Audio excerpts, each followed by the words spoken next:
దేవుడి నామకే మహిమ కలుగునుగాక. ప్రభువైన యేసుక్రీస్తు నామములో నా శుభాభివందనాలండి. దేవుడు మిమ్మల్ని అందరినీ దీవించి ఆశీర్వదించునుగాక. ఆమేన్.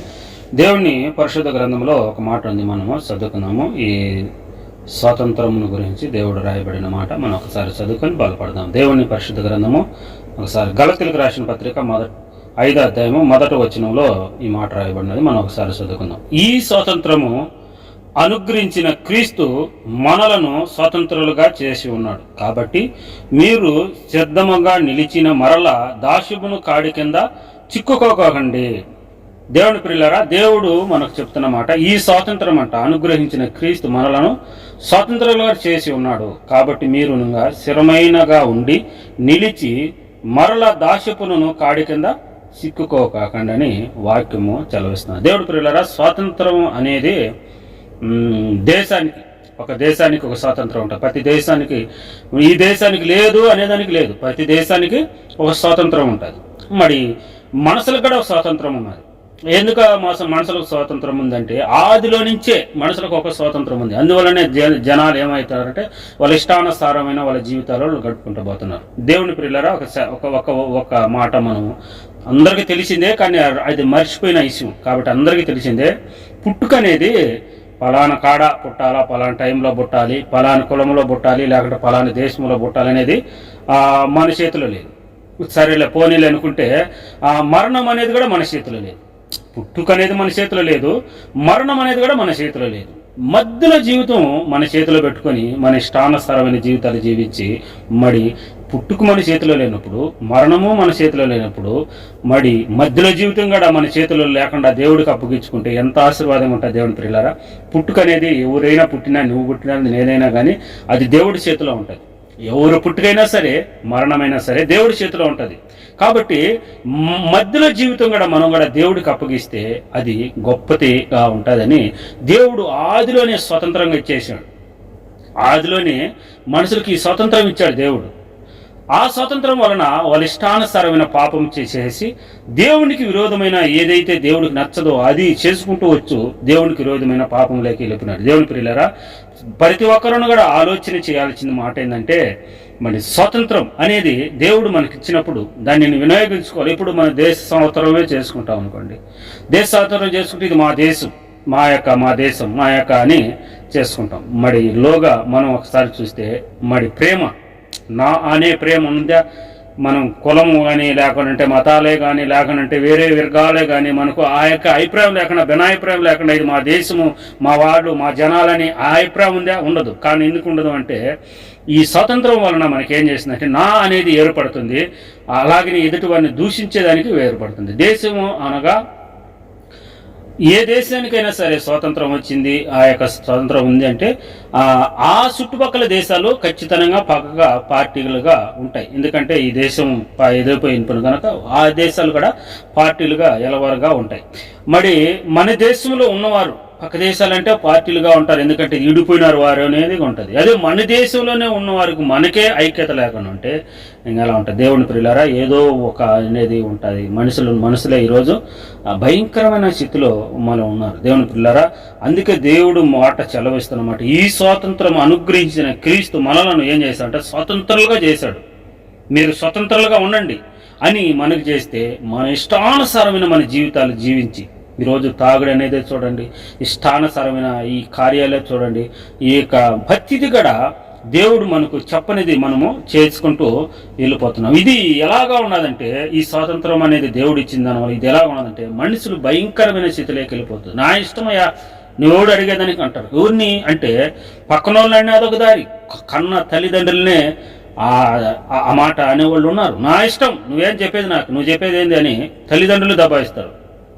అలాగా తల్లిదండ్రులే దబాయిస్తారంటే బయట ఎవరు లెక్క చేయరు, దేవుణ్ణి అసలే లెక్క చేయరు. ఎందుకంటే చూస్తున్న తల్లిదండ్రుల్ని నా ఇష్టం, నా దారి అన్నప్పుడు నీకు దేవుణ్ణి లెక్క చేయరు, బయట వాళ్ళని కూడా లెక్క చేయరు. తల్లిదండ్రులను దేవుడు ఎందుకు ఇచ్చాడంటే, తల్లిదండ్రులు నువ్వు ఎప్పుడైతే దైవత్వం చూస్తావో దేవుణ్ణి కూడా చూస్తావో. ఎందుకంటే దేవుడు నీకు కనిపించడు, దేవుడు నీకు కనిపించడు. తల్లిదండ్రుల్లో నీకు ఆ యొక్క ప్రేమ, ఆ యొక్క అనురాగం నీకు కనిపిస్తుంది. దేవుడు ప్రియులరా, ఎప్పుడైతే తల్లిదండ్రుల మీద నువ్వు ఆ అభిప్రాయం కలిగి నా తల్లిదండ్రుల మాట నేను వినాలి, ఈ విధేయత నువ్వు చూపిస్తావో ఆటోమేటిక్గా నీలో దైవత్వం కూడా, దేవుడి మీద కూడా ప్రేమ కూడా లాగా ఉంటుంది. నువ్వు దేవుని యందు ప్రేమ ఉండి తల్లిదండ్రులు నేను సరిగా చూడలేదంటే అది సరైన భయమో కాదు. దేవుడు ఏదో చేస్తాడనే భయం ఉంటుంది. కానీ నువ్వు దేవుడు చేస్తాడనే భయం అంటే ఈ లోకంలో మనం నడుచుకోవాల్సింది ఎలాగ ఉంటుందంటే సహోదరుల ప్రేమ, ఐక్యత కలిగి నడుచుకుంటాం. దేవుని ప్రియులారా, యేసు క్రీస్తు ప్రభు మనకు నేర్పిస్తుంది ఏంటంటే, దేవుడు మనకు చెప్తున్నమాట, ముందు నువ్వు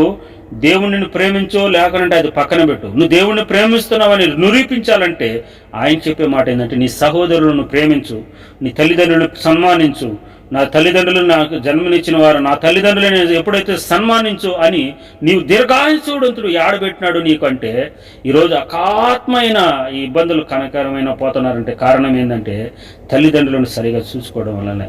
దేవుని ప్రియులారా, దేవుడు ఆవశ్యం ఎక్కువ జనాలు మనకు ఎక్కడ పెట్టాడంటే, మనది యొక్క జీవితం మన చేతిలో పెట్టి తల్లిదండ్రులకు అప్పగించాడు.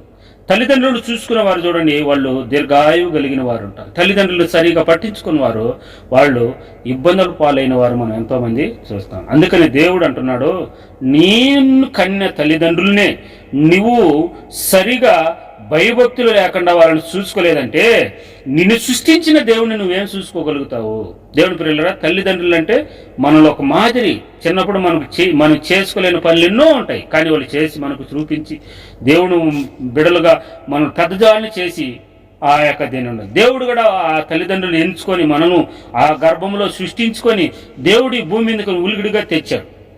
మరి దేవుడిని సృష్టించిన వాడిని మనం గుర్తుపెట్టుకోలేకుంటే, తల్లిదండ్రులను మనం గుర్తుపెట్టుకోలేకుంటే ఈ లోకంలో నేను దేవుడిని భక్తుడిని అని ఎలా చెప్పుకోగలుగుతాం? దేవుని పిల్లలారా, దేవుడు అంటున్నాడు, ఈ స్వాతంత్రం మనకు అనుగ్రహించిన క్రీస్తు మనల్ని ఏం చేస్తున్నాడు? స్వాతంత్రంగా చేస్తున్నాడు. మళ్ళీ ఈ బానిసలు అంటే ఏ బానిసలు అనుకుంటున్నారు అంటే, మళ్ళీ వీళ్ళు ఒక రకంగా వెళ్ళిపోతారు.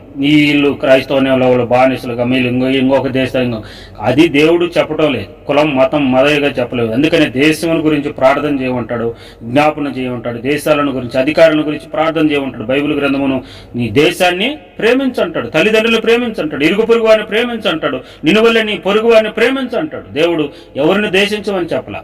అందుకనే దేవుడు దైవత్వంలో ఏం చెప్తున్నాడంటే, ఈ స్వాతంత్రం నీకు అనుగ్రహించిన క్రీస్తు మనలను స్వతంత్రులుగా చేసి ఉన్నాడు. కాబట్టి మళ్ళీ ఈ బానిసత్వమైన స్థితిలోకి వెళ్ళిపోవద్దు. తాగుడైన బానిస ఉన్నది చూడండి, తాగుడైన బానిస మనిషిని ఎంత భయంకరమైన స్థితిలోకి తీసుకొని వ్యభిచారమైన బానిస ఎంత భయంకరమైన స్థితిలోకి తీసుకొని కుటుంబాలను పాడు చేసుకుంటాడు. ఈడే నాకంగా ఇతను నన్ను నా భర్త కన్నా నా యొక్క ఈ కుటుంబాల కన్నా ఎక్కువ చూసుకుంటారని పోయి ఎంతమంది జీవితాలు నాశనం అయిపోయినాయి. దేవుని పిల్లారా, దేవుని తల్లిదండ్రుల మాట వినకుండా నాకు వాడే కావాలని చేసుకుని వాడే వాళ్ళకు తలకూరు పెట్టిన వాళ్ళు ఎంతమంది జీవితాలు నాశనంగా అయిపోతుంది.